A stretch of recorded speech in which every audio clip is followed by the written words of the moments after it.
Meus cumprimentos, mais uma vez, a todos aqueles que comparecem a esses nossos encontros semanais da série Claves Notariais Registrais, encontros esses que têm o patrocínio da Academia Paranaense de Direito Notarial e Registral e o apoio da ANOREG do Paraná, a cuja presidente, a professora Mariana Podzenato Martins, e a sua coordenadora acadêmica, a professora Mônica Dalla Vecchia, eu apresento os meus agradecimentos. Mais uma vez estamos fazendo esta exposição gravada, em virtude aí do problema agora de pós-operatório, que me leva a ter os horários um pouco alterados. Mas espero que já, se não na próxima semana, na outra, tudo isso esteja regularizado. Nós vamos hoje tratar vamos tratar só sob um determinado ponto de vista, porque a expressão é muito ampla, abrange vários significados, e eu penso que o conveniente aqui é considerar especificamente uma das suas acepções. O que nós vamos tratar, o título é este: sobre ágio, agiota e agiotagem. Vamos tratar a primeira parte disto hoje, mas nos dedicando nesse momento a examinar o conceito de ágio, na perspectiva que vamos considerar que é a perspectiva dos juros. No fundo, talvez nós pudéssemos dizer sobre juros, em vez de falar sobre ágio. Mas como me interessava, sobretudo, considerar o conceito de ágio, isto foi o que me levou a escolher essa titulação, esse nome para a nossa pequena explanação de hoje das claves. Muito bem. Antônio Geraldo da Cunha, todo mundo sabe, eu tenho citado muitas vezes esse grande dicionarista, tem um magnífico dicionário etimológico Nova Fronteira, e ele é realmente uma referência nesta área. Diz ele que o nosso vernáculo agio provém do italiano decimonônico, ou seja, do italiano do século XIX, agio, A-G-G-I-O, agio, com o sentido de o acrescentado. Agio é o que está acrescentado, é o que está adicionado. Agio. Sucessivamente, alguns anos depois, algumas décadas depois de ter aparecido esse vocábulo no idioma italiano, ele também passa, de algum modo, a aparecer na França, embora com outra expressão, mais próxima dessa, aparentemente também influída, essa expressão do italiano original, que é a expressão francesa agiotage. Agiotage. É como o nosso português agiotagem, sem o M final. Agiotage. Bom, Antônio Geraldo da Cunha diz ainda que a acepção original de agio, italiano agio, significa a diferença entre um valor nominal e um valor real da moeda. Portanto, estava fundamentalmente a expressão em sua origem italiana, ligada a um problema monetário, a diferença entre o valor nominal ou facial de uma moeda e o seu valor real, aquele valor que na vida real significa essa pecúnia. Pois bem, essa acepção pode tomar-se a conta de um prius analógico, ou seja, ter um primado na analogia que se desenvolve a partir daí. Como eu disse, a palavra ágio tem vários e vários sentidos. Mas sempre esses sentidos são referíveis a uma diferença valorativa de caráter econômico. Sempre se vai pensar em uma diferença quantitativa, ou valorativa, se quisermos, de medida, de mensuração, com caráter econômico. Então, ágio também significa desconto, significa bonificação, significa comissão e significa juros, que é aquilo que nos interessa mais de perto considerar. Então, desconto. Darei um ágio de 5% no preço se o pagamento for à vista. Ou então, darei uma bonificação de 10% se o pagamento for à vista. A comissão do fulano por intermediar esse negócio corresponde a um ágio de 10%. Ou seja, aqui, na verdade, é um acréscimo, efetivamente, ao preço. Do mesmo vocábulo ágio, derivam as palavras que eu mencionei no início, agiota. O agiota é um especulador, ou usurário, e a agiotagem, que é a especulação abusiva, sobretudo a financeira. E dentro da financeira, especialmente a especulação monetária abusiva, é a agiotagem. Pois bem, em termos de ordenamento jurídico positivo, o nosso Código Civil de 1916, o Código Clóvis Bevilacqua, referiu-se ao ágio, melhor dizendo, no parágrafo 3º de seu artigo 947. Um dispositivo que não se reproduziu no Código Civil de 2002, ou seja, essa previsão que havia no Código de Bevilacqua, parágrafo 3º do 947, não se encontra no nosso Código de 2002. Lá se dizia que quando o devedor incorresse em mora e o ágio tiver, ou seja, a diferença do valor da moeda tivesse variado entre a data do vencimento e a data do pagamento, o credor poderia escolher um deles, ou escolher uma delas, a data do vencimento ou a data do pagamento. Escolher entre o vencimento e o pagamento, escolher a data, não se havendo, portanto, de considerar um câmbio fixo, salvo se estivesse estipulado na contratação. Então, a regra era, se não estiver estipulado um câmbio fixo na contratação, é possível ao credor optar pela data do vencimento ou pela data do pagamento para considerar o credor pode optar, não é? Para considerar o valor a receber. Bom, aqui nós vamos tratar, como eu disse no início da nossa exposição, de modo pontual e com a brevidade exigível, do ágio com o sentido de especulação ou cobrança de juros. Juros esses cobrados em toda a natureza, de Plácido de Silva, o grande de Plácido de Silva, toda a natureza de empréstimos feitos por banqueiros ou particulares. São esses juros cobrados quando alguém pede dinheiro emprestado, para dizer de maneira muito direta. Bom, seja banco, seja particular. Comecemos então aqui com uma grave advertência. E depois, para atenuar a gravidade dessa advertência, a gravidade desse aviso, vamos consentir aqui uma rápida visita literária para amenizar o tempo. Porque essa visita literária é, digamos assim, paradigmática em termos de agiotagem. Eu vou ler aqui, num texto que tenho separado, o que escreveu o padre Júlio Menvielli, que é um grande pensador argentino, contemporâneo, morreu há alguns anos, padre Júlio Menvielli. Ele diz o seguinte: a questão da usura, diz ele assim, a questão da usura é a questão da vida terrestre. Olha que interessante. A usura é a questão da vida terrestre para ele. E diz ele, então, prosseguindo como é um sacerdote, né, diz, olha, depois do assunto da salvação, não há assunto maior na universalidade dos interesses humanos. Então, o que mais interessa aos interesses humanos é a salvação. Claro, para quem tem fé. É isso que interessa. É assim que se entende.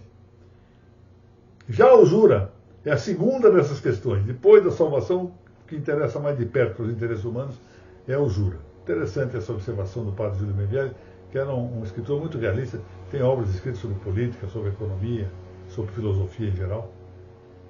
Bom, feita essa advertência, já, portanto vemos que o ágio é um assunto de gravosa importância para os interesses humanos. Vamos então frequentar um pouquinho a literatura, para lembrar rapidamente o que está escrito nas páginas do Grande Crime e Castigo, de Fyodor Dostoiévski. Crime e Castigo é uma das maiores obras de Dostoiévski. Tudo que Dostoiévski escrevia era primoroso. E talvez Crime e Castigo não seja, provavelmente não é a maior de suas obras. Eu acho que mais importante do que essa obra é o seu trabalho Os Demônios. Já disse isso mais de uma vez. Alguma vez também se traduz isso por Os Possessos, mas na verdade a melhor tradução é Os Demônios. O Crime e Castigo, entretanto, ocupa, a meu ver, e ao ver da crítica em geral, como se diz agora modernamente em inglês, o top 5 extensa bibliografia de Dostoiévski. Pois bem, essa obra, Crime e Castigo, foi escrita entre 1865 e 1866, portanto, já ia lá na segunda metade do século XIX, e foi publicada em 1867. Portanto, é uma obra já de mais de 150 anos. Sua personagem principal é um estudante de direito, não é? Aliás, na verdade, já à altura, um ex-estudante de direito que havia largado a faculdade e que estava a viver em um quarto que ele dizia mais parecido a um armário, tão pobre que vivia e tão apertadamente. O grande Radion Romanovich Raskolnikov, conhecido mais normalmente como Raskolnikov, estudante Raskolnikov. E como se sabe, ele mata, Raskolnikov mata com deliberação e a machadadas uma velha usurária, eis aí o tema da agiota, a Aliona Ivanova, e mata também a irmã dela, que tem o azar de estar presente no momento em que a usurária está sendo morta, a Aliona, que era a irmã dela. Lizaveta Ivanova era a irmã da Aliona Ivanova. E esse é o crime que põe em destaque, claro, o odioso em que consiste o homicídio, não há dúvida, mas também o odioso que constitui a prática da usura. Pois muito bem, a agiotagem, ou em outros termos, a usura, que é disso que nós estamos tratando aqui com aspecto particular, é um acontecimento econômico. E não pode deixar, de algum modo que seja, de influir-se da política econômica em geral, é dizer, da política adotada, segundo variadas circunstâncias, acerca da adaptação dos recursos materiais às necessidades dos homens. A economia é isto. O que é a economia? Com todos esses tratados, escreve isso aqui e ali, chegam a se apresentar fórmulas matemáticas, teorias, doutrinas, etc., concepções mirabolantes ou menos mirabolantes, mais utópicas, menos utópicas, mas o que é a economia? É simplesmente a arte e ciência de adaptar recursos materiais às necessidades dos homens, seja do ponto de vista microeconômico, seja do ponto de vista macroeconômico, seja do ponto de vista da economia política, seja do ponto de vista da economia doméstica. Quando alguém está em crise com o seu cartão de crédito, o que tem que fazer é atuar de maneira econômica, ou seja, adaptar os seus recursos materiais, suas finanças, às suas necessidades. Às vezes, verificar quais são efetivamente essas necessidades e ver se elas são mesmo necessidades necessárias ou são aquelas necessidades impulsivas, nascidas do consumo, etc., do consumismo, etc. Pois muito bem, isso é economia. Ora, vem então a propósito aqui dizer o que assinalaram dois pensadores espanhóis contemporâneos, Francisco Contreras e Diego Pull.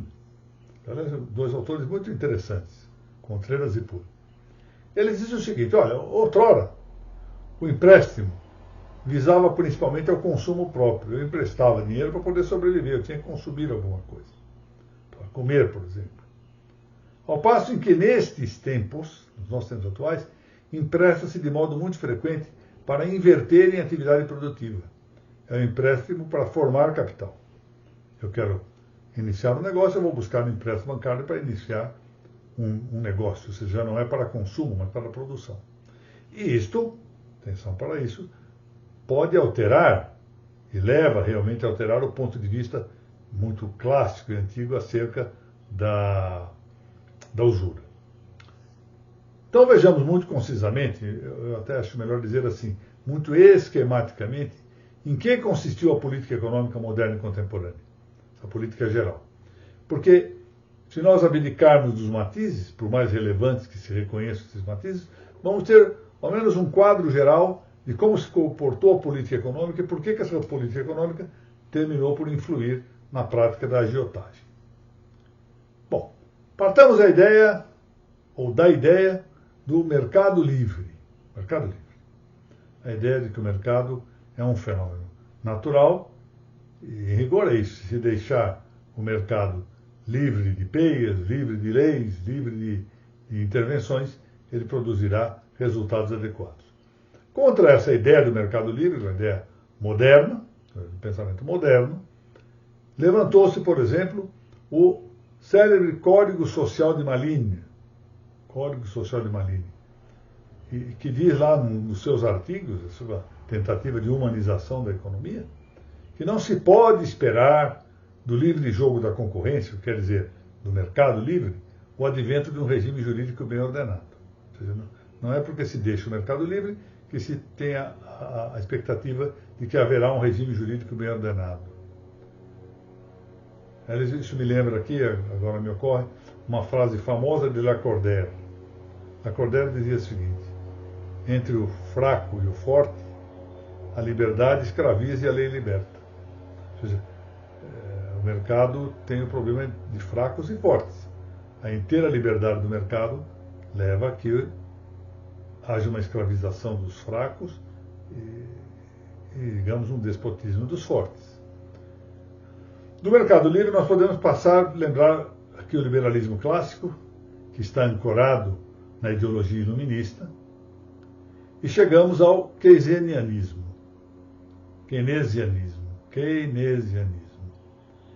que perdurou até cerca de 1970, quando o keynesianismo foi derruído pela crise do petróleo. Como sabe, o keynesianismo deu origem à política adotada pelo presidente norte-americano Franklin Roosevelt, fazendo com que o Estado interviesse na economia para garantir o bem-estar social, o welfare state.